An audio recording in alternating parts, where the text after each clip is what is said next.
Everyone, तो इस video में हम करेंगे मल्टीप्लिकेशन ऑफ मैट्रिसेस।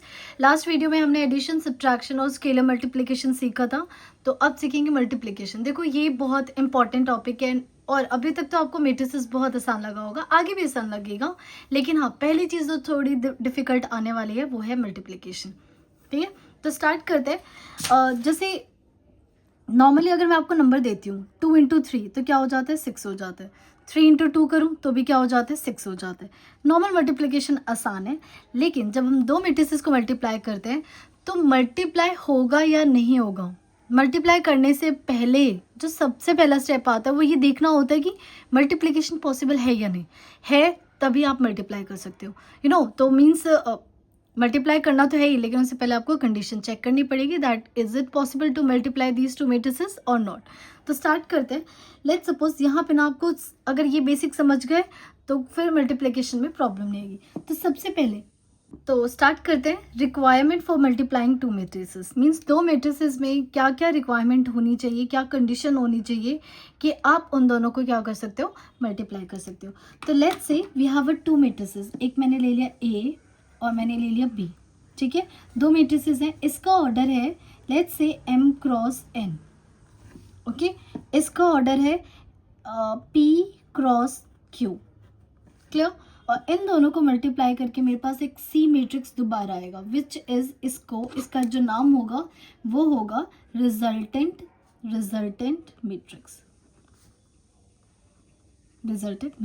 क्लियर? अब इन दोनों को आप ऐसे ही मल्टीप्लाई नहीं कर दोगे कि मैं कोई आपको दो रैंडम मैट्रिक्स दे दो और बोलो मल्टीप्लाई करो, नो। तो क्या कंडीशन है? सबसे पहली कंडीशन व्हाट इज n, सोचो अपने मन में, क्योंकि मुझे बता तो सकती नहीं हूँ। तो n क्या होगा? n is the number of columns, किसके? a के। अगर a का नंबर ऑफ कॉलम किसके इक्वल होगा? b के नंबर ऑफ रोज से। देखो मैंने जिस पे भी ये डब्बा बनाया है मीन्स ये दोनों, तो अगर number of column of A is equal to number of rows of B equal है, ठीक है, तो आप कहोगे कि मैट्रिक्स मल्टीप्लिकेशन पॉसिबल है। ठीक है, तो बस क्या चीज चेक करनी है? Number of columns of A and must be equal to the number of rows of B matrix. अगर ये चीज है तो हम क्या कर पाएंगे? मल्टीप्लिकेशन कर पाएंगे। तो लिख लेते हैं इस कंडीशन को। ठीक है, तो ये चीज मैंने लिख दी है, number of columns of A must be equal to the number of rows of B. तो ये तो आपने देख लिया कि मल्टीप्लाई हो जाएगा।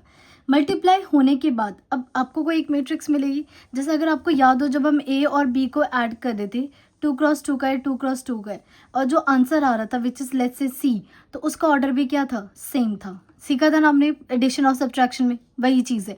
लेकिन यहाँ पे ना ऑर्डर बदल जाता है, और ऑर्डर बहुत बुरी तरीके से बदलता है। ठीक है, कैसे बदलेगा? आपने जिसको सेम किया था ना, इसको माइंड में दिखाना नहीं है, माइंड में इसको काट दो। इसको कट कर दोगे तो क्या बचा आपके पास? आपके पास बचा m और यहाँ से बचा आपको q। तो इसका मतलब जो रिजल्टेंट मैट्रिक्स है उसका ऑर्डर क्या होने वाला है? m into q. और tell me what is m? m is basically the rows of what? Number of rows of a and what is q? Number of columns of b। तो बस ये चीज़ याद रखनी है।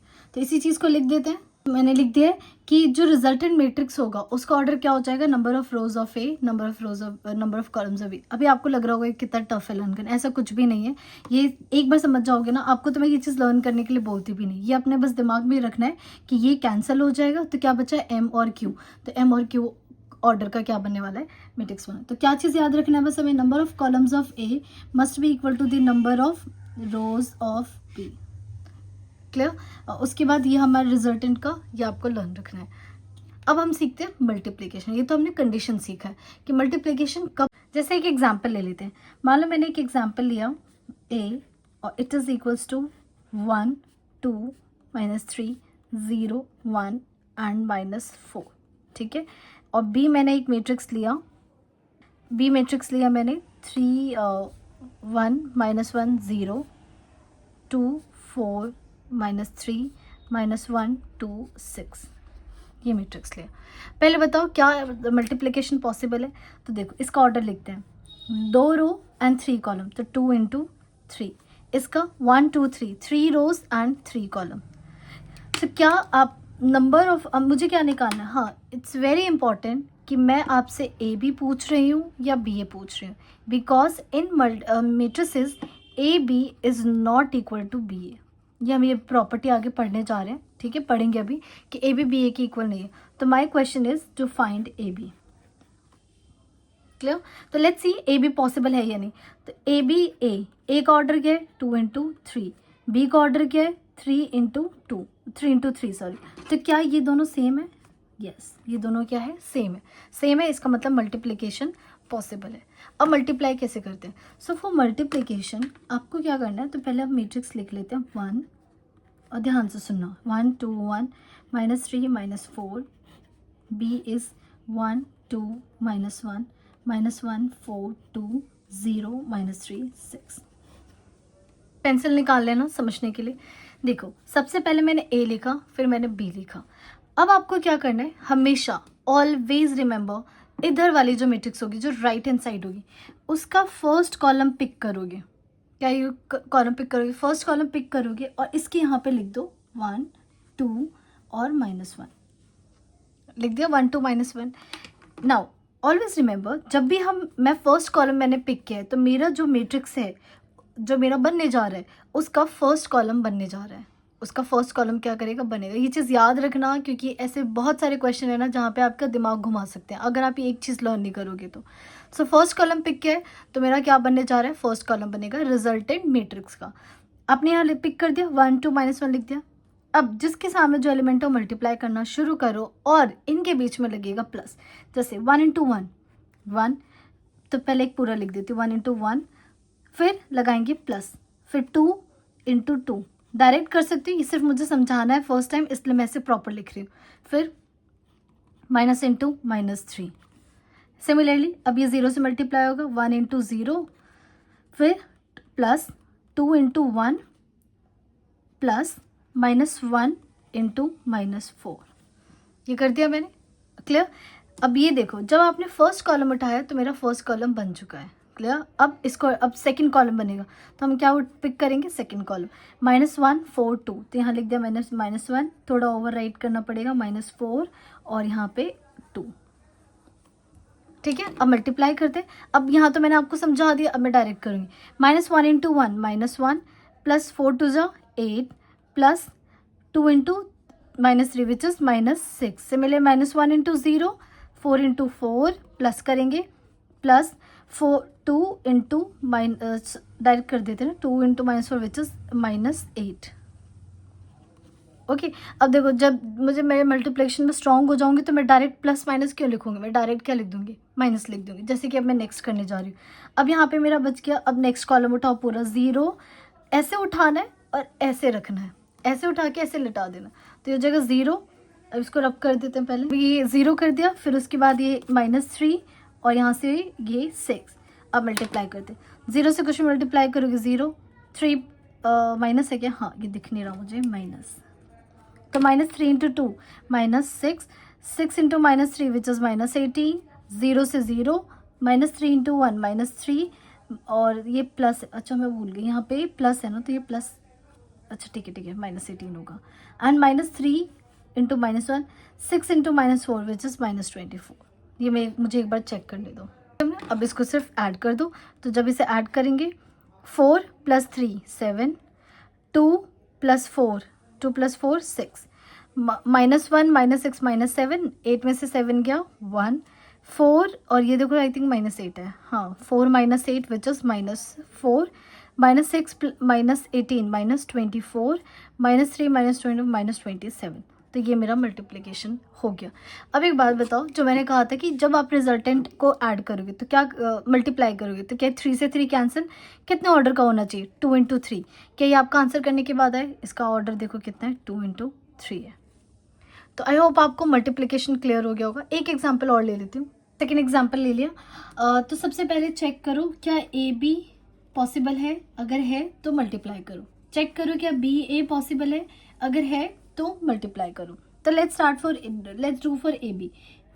पहले ऑर्डर लिख ले, इसका ऑर्डर क्या हो जाएगा 1 इंटू 3 और इसका ऑर्डर क्या हो जाएगा 3 रोज इंटू 1 कॉलम। तो let's start. A B is possible because 3 × 3 same है, आ जाएगा। स्टार्ट करते हैं ए बी से। और ये पता है बहुत एक अच्छा एग्जाम्पल है, बहुत अच्छा। अभी जब समझ रहे होंगे तो समझ तो आ जाएगा, लेकिन अगर मैं आपसे ये 3-4 दिन बाद कभी कुछ डिफ्रेंसिएशन वगैरह कर रहे होंगे ना, ये क्वेश्चन दे दूंगी 100% गलत करोगे, तो इसलिए ये बहुत अच्छा एग्जाम्पल है। ए स्टार्ट करते हैं। ए लिखते हैं हम सबसे पहले 1 -1 2, और ये हो गया -1 -2 एंड 4। क्लियर। अब एक बार जरा सोच के बताना, what will be the order of A B matrix. Order क्या होगा इसका? इसका ऑर्डर क्या है? 1 × 3। इसका ऑर्डर क्या है? 3 × 1। तो क्या ये 3 से 3 कैंसिल हो जाएगा? तो जो आपका फाइनल आंसर आएगा ना, वो आएगा 1 × 1 का। चेक कर लेते कैसे आता है। मैंने क्या समझाया था, हमेशा राइट हैंड साइड में जो मैट्रिक्स है उसका फर्स्ट कॉलम उठाओ, उसका फर्स्ट कॉलम उठा के उसको यहाँ पे -1 -2 और ये 4 ये लिख दो। लिख दिया। अब इसको कर दो मल्टीप्लाई। और क्योंकि आपको ये भी बताया था जब फर्स्ट कॉलम पिक करो तो आपका फर्स्ट कॉलम बनेगा, राइट। तो ये हो गया -1 × 1 प्लस -2 -1 प्लस 4 × 2।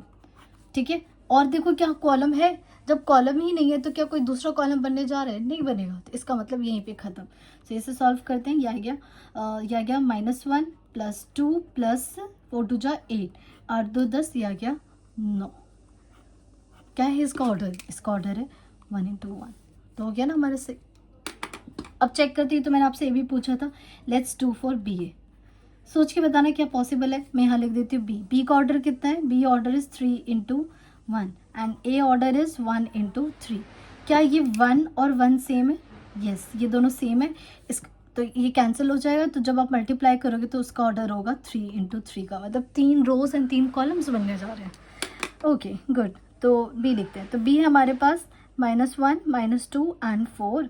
ए है हमारे पास, ए इज़ 1 -1 एंड 2। आप लोगों के साथ मैं सिंपल सा वो करती हूँ। अगर आप ये वीडियो देख रहे हो तो ज़रा खुद बिना किसी हेल्प के, बिना गूगल के, एक बार ज़रा खुद सॉल्व करना और फिर मेरा आंसर देखना। अगर आप खुद कर पा रहे हो तो बहुत अच्छी बात है, नहीं कर पा रहे इसका मतलब अभी भी समवेयर आप कहीं ना कहीं गलती कर रहे हो। और ये क्वेश्चन थोड़ा ऐसा है जहाँ पे ना बहुत सारे बच्चे शुरुआत में गलती करते हैं। ठीक है। अब मुझे आता है, मैं बताती हूँ कैसे करेंगे। मैंने एक ही चीज़ बोली है, मल्टीप्लाई हमेशा राइट हैंड साइड से करते हैं। एंड उसके बाद जो मैं बार बार वर्ड रिपीट कर रही हूँ कि फर्स्ट कॉलम उठाओ तो आपका जो फाइनल मैट्रिक्स बनेगा उसका क्या बनने वाला है? First column. Second column pick करोगे तो क्या बनेगा? Second column. Third column pick करोगे तो क्या बनेगा? Third column. अब मैं यहाँ पे 1 लिख रही हूँ, ठीक है। तो ये हो जाएगा -1 -2 4। नेक्स्ट क्या पिक करूँगी? -1 पिक करूँगी, -1। तो -1 जब सेकंड कॉलम पिक कर रही हूँ तो मेरा सेकंड कॉलम बनेगा, तो विच इज़ -+1 +2 -4। अब सेकंड कॉलम पुट कर रही हूँ तो यहाँ पे सेकंड कॉलम, यहाँ पे लिखेंगे 2। वैसे तो डायरेक्ट कर सकते हैं पर समझा रही हूँ मैं। -2 -4 एंड 2 4 = 8। ये मेरा बन गया 3 × 3। एंड आई एम 100% श्योर अगर आपने ये खुद ट्राई किया होगा ना तो ज़्यादातर बच्चों ने पता है क्या हो गया? मिस्टेक। मैं पहले लिख देती हूँ, mistake done by you all. ज़्यादातर बच्चे आपने पता है क्या किया होगा? -1 -2 4 और फिर +1 +2 -4 -2 -4 8। पक्का ये किया होगा। ठीक है। नहीं किया तो वेरी गुड, मेरी तरफ से वेरी गुड। और अगर ये किया तो please don't do this mistake again and again. तो ये था हमारा मैट्रिसेस जिसमें हमने मल्टीप्लाई करना सीखा। ये एग्जाम्पल ज़रूर हमेशा बार बार अपने दिमाग में रखना कि हाँ एक ऐसा क्वेश्चन है मल्टीप्लिकेशन का जहाँ पे गलतियाँ हो जाती हैं। क्लियर। अब मैं कुछ प्रॉपर्टीज़ होते हैं वो डिस्कस कर लेती हूँ। सारी प्रॉपर्टीज़ तो वैलिड है, सब सही है, लेकिन मैट्रिसेस में ना कम्यूटेटिव होल्ड नहीं करता। कम्यूटेटिव अगर पता है आप लोगों को, commutative property does not hold.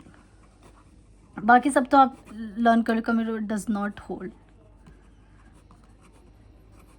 इसका क्या मतलब है कि जब आप ए बी करोगे तो it is not always equals to B A. बस ये चीज़, जैसे हिंदी कह रही हूँ, नॉर्मल मैथ्स में क्या होता है 2 × 1 करो या 1 × 2 करो, it's a same thing, right. लेकिन मैट्रिसेस में ये चीज़ पॉसिबल नहीं कि A B is not equals to B A. सबसे बेस्ट एग्जांपल दूँ, ये रहा ऊपर वाला ही। ए बी किया तो देखो 1 × 1 का बना, बी ए किया तो 3 × 3 का बना। तो क्या ये पॉसिबल है? No, it's not possible. A B and B A equal नहीं होते। एक कंडीशन होती है जिसकी वजह से ये इक्वल हो जाते हैं, पर ये कंडीशन अभी नहीं बताऊंगी, बाद में कभी बताऊंगी। प्रॉपर्टीज देख लेते हैं इसकी। तो सबसे पहले प्रॉपर्टी कि देखो डिस्ट्रीब्यूटिव तो होता है, ठीक है, सब जो भी अभी तक आपने बचपन में पढ़ा है ना सब होल्ड करेगा, डिस्ट्रीब्यूटिव भी करेगा, एसोसिएटिव भी करेगा, ठीक है। किसी लैम्डा से मतलब किसी स्केलर से मल्टीप्लाई करोगे तो स्केलर बाहर कभी अंदर किसी एक से मल्टीप्लाई हो जाते हैं। ये चीज़ें पता है लर्न नहीं हो पाती, सच में तो वो नहीं लर्न कर सकते जब तक ऐसे क्वेश्चंस आपके सामने नहीं आएंगे। तो एक बार इनको रीड कर लेना, लेकिन मैं इन सबको एक एग्जाम्पल से आप लोगों को समझाऊंगी। मल्टीप्लिकेशन में कम्यूटेटिव होल्ड नहीं करता, बार बार इस चीज़ को बोल रही हूँ, और क्योंकि जहाँ बच्चे याद करना भूल जाते हैं ना एग्जामिनेशन वहाँ से क्वेश्चन बनाता है। तो A B is not equals to B A always in multiplication, ठीक है, ये चीज़ तो आपको याद रखनी है। उसके बाद पावर एंड ऑल, ये देखो कुछ नहीं पढ़ना, मैं सिर्फ सिंपली समझा देती हूँ। यहाँ पे ना मेट्रिसेस में अगर आपसे कभी भी बोला जाए ए स्क्वायर निकालो, ए स्क्वायर, तो आपको ये नहीं करना कि ए का स्क्वायर कर दो, ऐसा कुछ नहीं होता है। ए स्क्वायर का मतलब है you have to do A into A, मतलब product of two matrices same matrices. अगर ए क्यूब निकालना है तो क्या करेंगे, ए इंटू ए करना है, ओके। तो अब ये जब क्वेश्चंस आएंगे तो मैं उसमें आपको समझाऊंगी। तो जैसे एक सिंपल सा एग्जांपल ले लेते हैं। अगर ए मैंने लिया 1 2 3 -1, क्लियर, और ए स्क्वायर निकालना है, तो ए स्क्वायर का मतलब है 1 3 2 -1 एंड 1 3 2 -1, इन दोनों को क्या करना है, मल्टीप्लाई करना है। मल्टीप्लाई करने के बाद जो आंसर होगा वो आपका क्या बन जाएगा, ए स्क्वायर बन जाएगा। मल्टीप्लिकेशन का तरीका, इस 1 3 को पहले यहाँ लिखोगे तो ये हो जाएगा 1 + 3 2 = 6, 1 × 3 3 -3, फिर क्या करेंगे 2 को और -1 को पिक करेंगे, तो 2 - 2 2 3 = 6, और ये हो गया -+1, तो क्या आंसर आया, आंसर आ गया 6170 एंड 670 एंड यहाँ पे हो गया 0617। अरे भाई ये तो बड़ा अच्छा क्वेश्चन आ गया, 70 ये ऐसे मल्टीप्लाई। सिमिलरली A4 बहुत कम चाहते हैं, अगर गए भी तो इसका मतलब 4 बार मल्टीप्लाई करना, ठीक है, क्लियर है। इसमें ना आप एक और चीज़ कर सकते हो, जैसे ए क्यूब है, ए इंटू ए, इससे करने से बेटर आप क्या इसको ए स्क्वायर लिख सकते हो, तो इसको हम ए स्क्वायर इंटू ए बी करके, क्योंकि ए क्यूब तक पहुंचने के लिए पहले आपने ए स्क्वायर निकाला होगा फिर ए क्यूब, तो इसको क्या लिख सकते हैं, ए स्क्वायर इंटू ए। बहुत इंपॉर्टेंट चीज़ है, इसको अब हम नेक्स्ट क्लास में डिस्कस करेंगे जब इससे रिलेटेड हम एक्सरसाइज करेंगे, ठीक। Thank you everyone.